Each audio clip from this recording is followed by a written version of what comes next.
তোলাবাজি রুখতে এবার কড়া পদক্ষেপ নিল বিজেপি। এবার তোলাবাজি রুখতে প্রত্যেক জেলায় জেলায় ঘুরবেন কেন্দ্র ও রাজ্যের শীর্ষ নেতারা। দিল্লি ও এ রাজ্যের বিজেপি নেতারা জেলায় এসে বিতর্কিত নেতাদের ক্লাস নেবেন, সতর্ক করা হবে, তারপরেও কথা না শুনলে ডাইরেক্ট সাসপেন্ড করে দেওয়া হবে। সূত্রের খবর, এবার আগামী 17ই সেপ্টেম্বর থেকে কেন্দ্র ও রাজ্যের নেতাদের জেলা সফর শুরু হবে বলেই জানা যাচ্ছে। জেলা নেতাদের সঙ্গে বৈঠক করা থেকে শুরু করে তারা নরেন্দ্র মোদীর সাফল্যের কাহিনী শোনাবেন। তার জন্য পৃথক কর্মসূচি নেওয়া হবে বলে জানা গিয়েছে।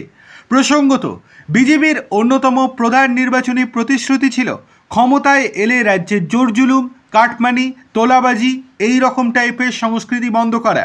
ক্ষমতায় আসার পরই কাটমানি ও তোলাবাজি রুখতে টোল ফ্রি নম্বর চালু করেছেন তিনি, যা নিয়ে রাজ্যবাসীকে সচেতন করতে মরিয়া রাজ্য বিজেপি শিবির। সমাজ মাধ্যমে কাটমানি, তোলাবাজি আর সিন্ডিকেটের বিরুদ্ধে রাজ্য সরকারের নয়া টোল ফ্রি নম্বর প্রচারে ব্যস্ত বিজেপি। আর তোলাবাজ নেতাদের বিরুদ্ধে নয়া দিল্লিতে রিপোর্ট গিয়েছে, সেটারই এবার যাচাই পর্ব শুরু হয়েছে। ওই নেতাদের সঙ্গে জেলায় রাজ্যের নেতারা বৈঠক করে সতর্ক করবেন। কড়া পদক্ষেপ নেওয়া ছাড়া আর কোনো উপায় নেই। সংগঠনের ভাবমূর্তি কালিমালিপ্ত হয়েছে, কিন্তু কড়া পদক্ষেপ করার আগে অভিযুক্তদের আরও একবার সতর্ক করা হবে বলে সিদ্ধান্ত নেওয়া হয়েছে।